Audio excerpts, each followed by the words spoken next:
Hello प्यारे बच्चों, आज हम पाठ 9 पद और दोहे को पढ़ेंगे और समझेंगे। इनके रचयिता हैं मीराबाई, कबीरदास जी और रहीम कवि। मेरे तो गिरधर गोपाल दूसरो ना कोई, जाके सिर मोर मुकुट मेरो पति सोई। तो मीराबाई कहती हैं कि मेरे तो सिर्फ भगवान कृष्ण परमात्मा हैं, दूसरा मेरा कोई भी नहीं है। जाके सिर मोर मुकुट मेरो पति सोई, जिसके सिर पर मोर पंख का मुकुट है वही मेरे पति हैं, उन्हीं को मैंने अपना पति मान लिया है। तात मात भ्रात बंधु आपनो न कोई, माता पिता भाई बहन मेरे कोई भी नहीं है। छाड़ी दई कुल की कहानी कहा करे कोई, मैंने लोक लाज त्याग दी है, कोई मेरा क्या कर सकता है। संतन डिग बैठ बैठ लोक लाज खोई, संतों के पास बैठ बैठ के मैंने लोक लाज मर्यादा सब त्याग दी है। चुनरी के किए टूक ओढ़ लीनी लोई, चुनरी के टुकड़े कर दिए हैं और भगवा साड़ी पहन ली है। मोती मूंगे उतारी वन माला पोई, मोती और मूंगे उतार दिए हैं और फूलों की माला पहन ली है। असुवन जल सींच सींच प्रेम बेली बोई, अब तो बेली फैल गई आनंद फल होई। मैंने श्री कृष्ण के वियोग में रात दिन आंसू बहाए हैं। मैंने प्रेम रूपी बेल को आंसुओं के जल से सींचने का उपक्रम प्रारंभ कर दिया है। उस प्रेम रूपी बेल में अब मुझे आनंद रूपी फल की प्राप्ति होने लगी है। प्रेम की मथनियाँ बड़े जतन से बिलोई, धृत धृत सब काढ़ लियो छाछ पियो कोई। उस मैंने प्रेम रूपी मथनी को बड़े यत्नपूर्वक उपयोग में लिया है। जीवन के सार तत्व को मैंने अच्छी तरह समझ लिया है, व्यर्थ की बातों को त्याग दिया है। दही में से घी या मक्खन निकाल लेने के उपरांत शेष बची हुई छाछ कोई भी पीने की इच्छा करे तो मुझे उससे कोई भी शिकायत नहीं है।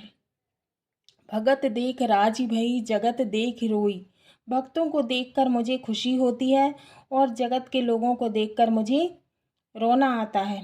दासी मीरा लाल गिरधर तारो अब मोही।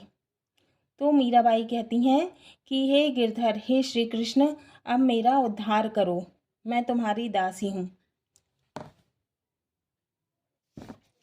अब हम कबीरदास जी के दोहे पढ़ेंगे और समझेंगे। कबीरा कहे कमाल सो, दो बातें ले सीख, कर साहिब की बंदगी भूखे को दे भीख। तो कबीरदास जी अपने बेटे कमाल से कहते हैं कि कमाल, मेरी दो बातें सीख लो, ईश्वर की बंदगी करना और भूखे को भीख देना। भूखे को कभी भी भूखा मत रहने देना। बुरा जो देखन मैं चला, बुरा ना मिलया कोई, जो दिल खोजो आपना, मुझ सा बुरा ना कोई। तो कबीरदास जी कहते हैं कि हम प्रायः दूसरों में बुराई खोजते हैं, वास्तव में बुरा कोई नहीं है। बुराई तो हमारे मन में है, इसीलिए हमें दूसरों में बुराई दिखती है। हमें सबसे पहले अपनी बुराई को दूर करना चाहिए। कबीरा सोई पीर है जो जाने पर पीर, जो पर पीर न जाने सो काफिर बेपीर। कबीरदास जी कहते हैं कि वही संत है, वही महात्मा है जो दूसरों का दुख जानता है, समझता है। जो दूसरों का दुख नहीं जानता है वह संत नहीं है। जो तो को काटे कांटा बोबे, ताही बोब तू फूल, तो ही फूल को फूल है, बाको है त्रिशूल। तो कबीरदास जी कहते हैं जो तुम्हें कष्ट पहुंचाए तुम उसके प्रति हमेशा सद्व्यवहार करो। तुम अपने सद्व्यवहार से सामने वाले को अच्छा बना सकते हो। तुम्हारे अच्छे व्यवहार से उस व्यक्ति को अपने बुरे व्यवहार का स्वयं बोध होगा। काल करे सो आज कर, आज करे सो अब, पल में परिलय होएगी, बहुरी करेगो कब। तो कबीरदास जी कहते हैं समय प्रतिक्षण परिवर्तित होता रहता है। जीवन नश्वर है। हमें किसी भी कार्य को भविष्य के लिए नहीं छोड़ना चाहिए।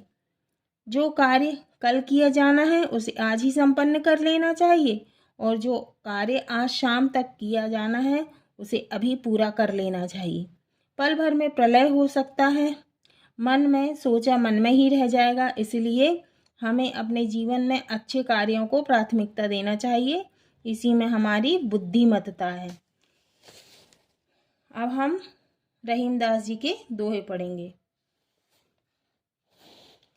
एके सादे सब सदे, सब सादे सब जाए। रहीमन मोलहि सींचि बो, फूले फले अघाए। हमें बड़ी वस्तु के सामने हमें हमेशा मुख्य बात को महत्व देना चाहिए। मुख्य बात को समझ लेने पर अन्य बातें स्वतः स्पष्ट हो जाती है। जैसे जड़ में पानी देने पर पूरा वृक्ष हरा भरा बना रहता है। समय पर अच्छे फूल फल मिल सकते हैं। रहीमन देख बड़ेन को, लघु न दीजिए डारी। जहाँ काम आवे सुई, कहाँ करे तलवारी। तो रहीम कवि कहते हैं कि हमें बड़ी वस्तु के सामने छोटी वस्तु की कभी उपेक्षा नहीं करनी चाहिए। सबका अपने अपने स्थान पर महत्व होता है। जहाँ सुई की आवश्यकता होगी वहाँ तलवार से काम नहीं लेना होगा। सुई की जगह सुई और तलवार की जगह तलवार काम आएगी। रहीमन चुप है बैठिए, देख दिनन के फेर। जब नीके दिन आई हैं, बनत न लगी हैं बेर। तो रहीम कवि कहते हैं यदि अच्छे दिन नहीं हैं, बुरा समय चल रहा है, तो हमें अच्छे समय की प्रतीक्षा करनी चाहिए। अच्छा या उपयुक्त समय आने पर सब कार्य सिद्ध हो जाते हैं। अच्छा समय होने पर कार्य को बनने में देर नहीं लगती। जो रहीम उत्तम प्रकृति का करी सकत कुसंग। चंदन विष व्यापत नहीं, लिपटे रहत भुजंग। तो कबीरदास जी कहते हैं कि जो व्यक्ति उत्तम प्रकृति या स्वभाव का होता है, उसका दुष्ट प्रकृति वाला व्यक्ति कुछ नहीं कर सकता। जैसे कि चंदन के पेड़ पर कितने ही सर्प लिपटे रहते हैं, परंतु सर्प का प्रभाव चंदन के वृक्ष पर नहीं पड़ता। कही रहीम संपत्ति सगे, बनत बहुत बहुरीत। विपत कसौटी जे कसे, ते ही साचे मीत। तो रहीम कवि कहते हैं कि संपत्ति में सभी लोग साथ देते हैं जब सगे संबंधी बन जाते हैं, परंतु विपत्ति आने पर सब साथ छोड़ देते हैं। मित्र भी मुंह फेर लेते हैं। जो विपत्ति में हमारा साथ दे, हमारी सहायता करे, वे ही सच्चे मीत होते हैं। तो हमारा ये पाठ पद और दोहे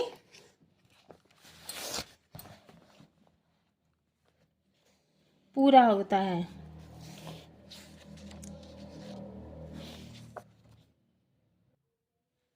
अगले वीडियो में हम शब्दार्थ,